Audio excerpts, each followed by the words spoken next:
Na kombo tata mwana pe molimo santo batata ba mama bande kombote mingi esika bozwami pe sengo mingi po ete to wakukutana lisusu lelo kati na éveil kimbongiste oyo epesami na wabino ndeko maman diaconesse Julie Yambuya Nzao. Éveil kimbongiste ezali bongo émission oyo kosungaka biso pona ko partager liloba ya Nzambe et surtout pona ko éveiller biso na ba révélation to ba promesse oyo ekomami na mokanda mwa Nzambe pona tina na tango ya suka. Yango na tata ba mama bandeko balandi. Lelo tozala masolo ya kafu kafu. Masolo na biso ya lelo to sujet na biso ezali vraiment pertinent. Maloba yankolo Yesu epai ya bayuda. Ete bokondi ya likolo ekolongo epai na bino ekokende na libota mususu bakobimisela ngombuma. Le royaume de Dieu vous sera enlevé et sera donné à un autre peuple qui en produira le fruit. Matthieu chapitre 21, versets 42 à 43. Ya solo bandeko balandi passage wana mingi tokotanga kayango kasi tokolukaka penza kokende na mozindo te tokolukaka penza te toyeba nzoka nde secret ya continuité ya misala ya nkolo Yesu awa na mokili esika wana nde yango ebombami. Yangwana pour une bonne compréhension et kozala malamu to banda kotanga tanga lisolo mobimba to banda na la parabole des vignerons to bandi na 33 tina 46. Donc Matthieu chapitre 21 verset 33 à 46. Ya solo bande ko balandi soki to tangi yango malamu to ko comprendre ba dégâts nini ba juif ba salaki po emema bango na likambo yo na perte ya eloko ya motuya oyo ezalaki na bango. Bokondi ya likolo ekolongo epai na bino. Le royaume de Dieu vous sera enlevé et sera donné à un autre peuple. Ezali juste l'histoire de Dieu vécue par le juif est promise à un autre peuple. Le transfert du royaume de Dieu. Pona nini elobami, pona nini elobamaka que bokondi alikolo to royaume de Dieu eza epai ya ba juif. Batata ba mama bandeko balandi simplement présence ya personne divine, to présence ya Nzambe parmi ba juif.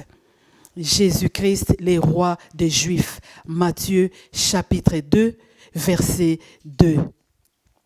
Enkolo Yesu yemoko asalaki allusion ya royaume de Dieu par rapport ya yemoko. Ce qui toke na Luc chapitre 11 verset 20. Nkolo Yesu alobi boye. Alors pour la bonne compréhension ekozala malamu to banda na verset 14. Tangu Yesu alongolaki milimo mabe na mutu. Siko likambo ngo telema epate bango balobi te me mutu asali makambo ndenge nini ba misu balobi te oyo asali yango na molimo mabe na prince ya ba démon o babengaka Beelzebul. Yesu alobi soki miracle oyo to likambo oyo et salami na maboko to na lisapi ya Nzambe, alors le royaume de Dieu est venu vers vous. Et maintenant, Jésus, voyant que ses frères ne reconnaissaient pas l'action qu'il menait en leur faveur, il dira, le royaume des cieux sera enlevé et sera donné à un peuple qui en produira de fruits. Ce peuple était un peuple parfois ignoré, un peuple de conditions sociales médiocres, mais ce peuple-là, c'est celui qui héritera le royaume des cieux. À partir de cette parole de Jésus, il y a eu déjà une rupture de relation spirituelle entre Israël et Dieu et le transfert vers un autre peuple qui est le Congo. Donc, voilà comment le transfert s'est opéré entre le royaume, entre Israël et la République démocratique du Congo. Batata ba maman bandeko balandi bokonzi ya likolo kolongo epai na bino ekokende na libota mosusu. Libota nini? Yesu Masia alakisi biso yango na verset 42. Donc chapitre 21, 42 totangaki verset 42.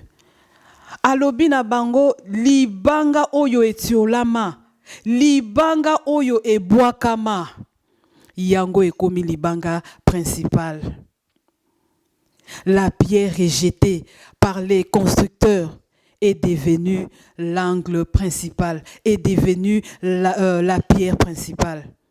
La pierre rejetée, c'est bel et bien le peuple rejeté, le peuple opprimé, déshumanisé, humilié. Nandenge nyonso libota oyo evandikati na pasi ya boumbu.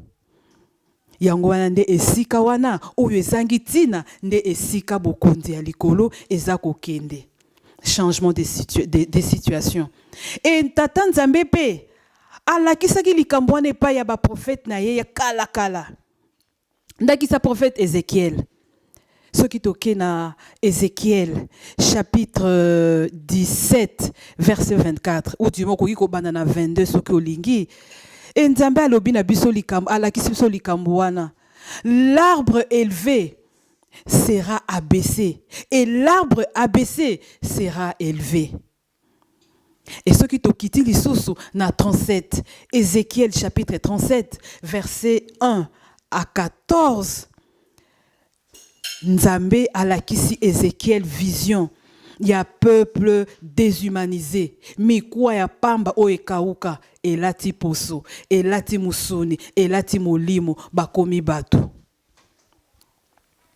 Et dans la même logique, apôtre Paul ayebisaki yango epai ya ba Corinthiens, ce qui toke na 1 Corinthiens chapitre 1 verset 27 à 29. Nzambe alobi, Nzambe azwi biloko ya pamba oyo ezanga tina po a confondre yango na batu ya mayele, na batu ya bwanya. Batata na mama na kati ya même logique wana nde Nzambe alakisaki biso le changement des situations. Bokondi ya likolo ekolongo epai na bino ekokende na libota mosusu. Yesu Masia tangu mikolo na ye epusani po etako kozonga na kiti na ye ya bokonzi. Apesi promesse epai ya bayekoli na ye. Alobi na bango ke mikolo na ngai epusani po ete nako akokende. Yango wana na kosenga epai ya tata atindela bino musungi mususu. Jean chapitre 14 verset 15 à 17. Nzambe na kosenga epai ya tata atindela bino musungi mususu ye wana nde Molimo Santu. Ah, tangu bayekoli na ye bayoki likambo yo, mitema na bango enyongi ekoti pasi. Pamba te bazalaki na elikia nyonso. Bayebaki ke Yesu ayaki kosunga bango, kolongola bango na boumbu bango bazalaki. Me bazana lukati na boumbu. E boni Yesu akomi kotika biso. Yesu alobi, eza po na intérêt na bino na kende. Po soki na kete, mosungi wana akoya te. Jean chapitre 16 verset 7 à 8. Pamba te, yende mutu akoya ko convaincre mokili na likambo etali mabe, na likambo etali lisumu. Donc, rétablissement, restauration, ya œuvre ya Nzambe, oyo ezala ki détruit na ebandeli ya humanité. Nkolo Yesu, batata na mama tomeka komituna. Mokitani ya Nkolo Yesu, oyo azako ya ko continuer musala ya Nkolo Yesu. Ye aza penza nani? Et soko tali Nkolo Yesu, valeur a pesiye. To avantage a pesiye. Koleka ye moko Nkolo Yesu. Soki totali na Jean chapitre 14 verset 30. Yesu alingi lisusu koloba ebele te. Et pas ya baye kolina. Makambo azutuna ya lobi, ça ne sert à rien. Akoloba lisusu ebele te pambate, successeur na ngai azakoya. Eza po na intérêt na bino na kende. Soki na kete akoya te. Na koloba na bino lisusu ebele te pambate, successeur na ngai azakoya. Enkolo Yesu Masia abengiye le prince de ce monde. Batata ba maman bandeko balandi. Biso nyonso toki tozali ato yebi yango ke Yesu ye wana le prince de ce monde. Mwana ya Nzambe.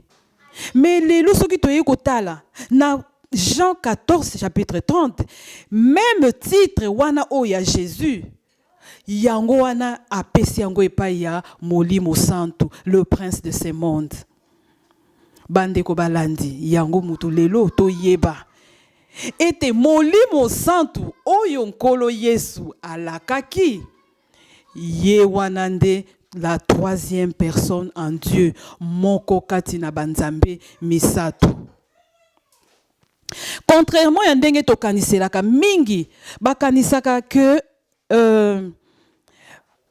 Molimo Santu oyo nkolo Yesu alakaki yango yonde ekitaki kati na bayekoli na ina Pentecôte. Nzoka nde lisolo wana ezalaka ndenge nini.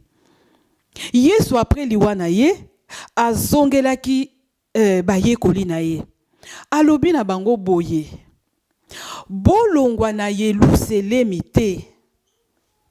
Bozala kaka wana kino nguya ya Molimo Santu ekokita kati na bino. E banda tango wana nde bokotelema po ete bopanza sango malamu ya nkolo Yesu. Sango malamu ya Tata Nzambe.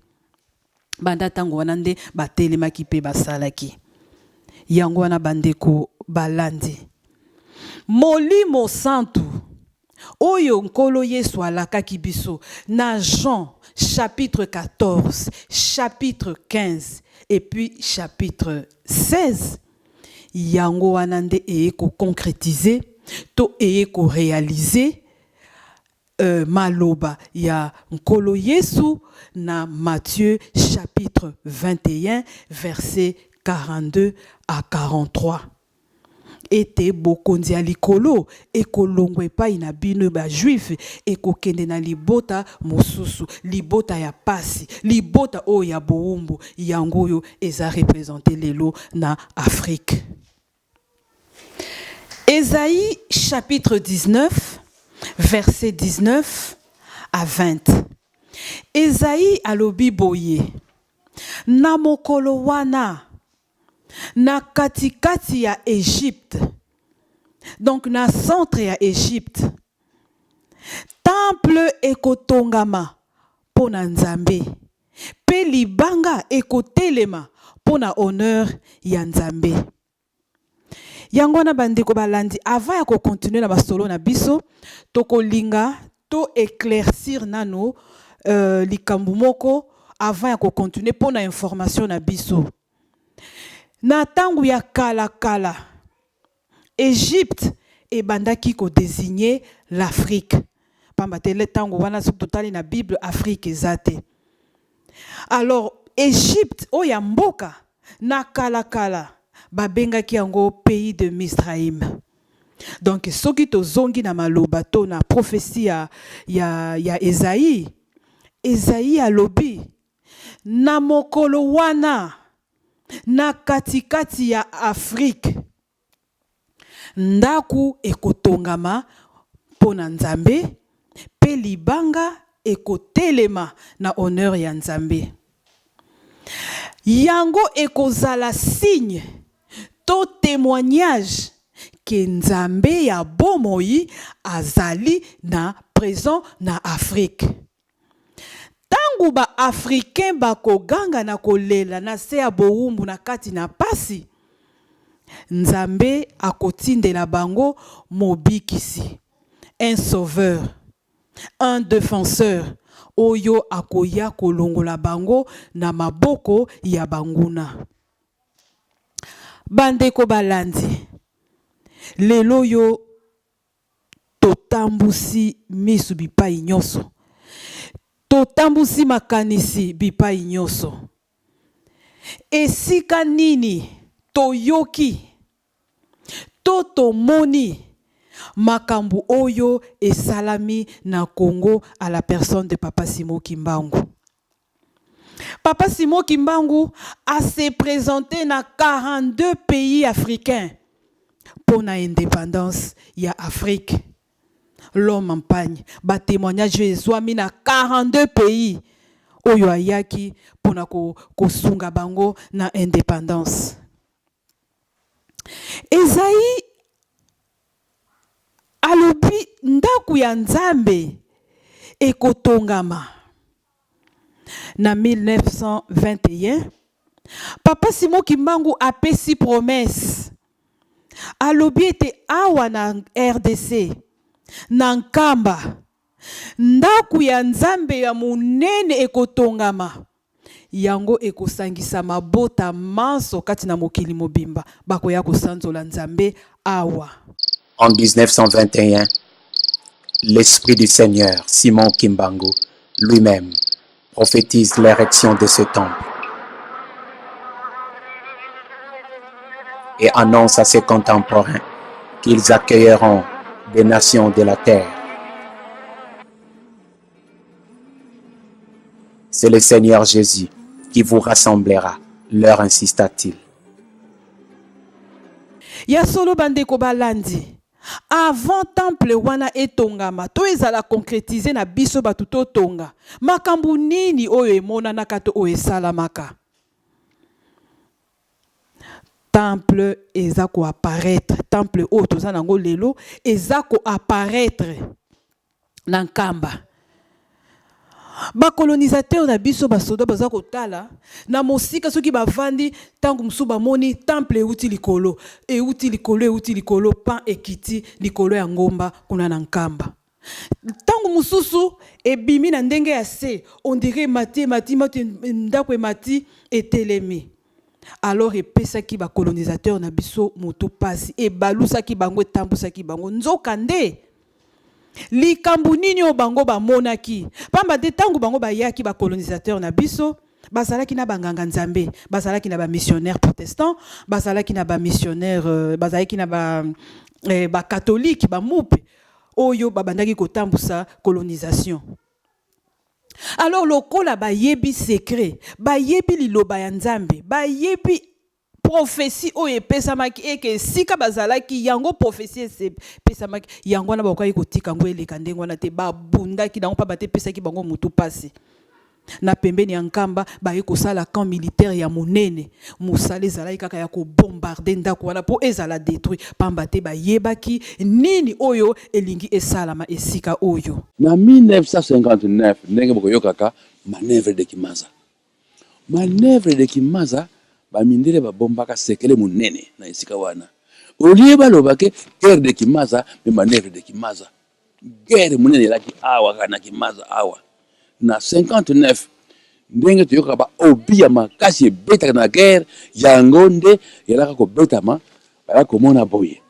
Siko bakomi na ngonga ya 10 heures ndako Nzambe ebimi.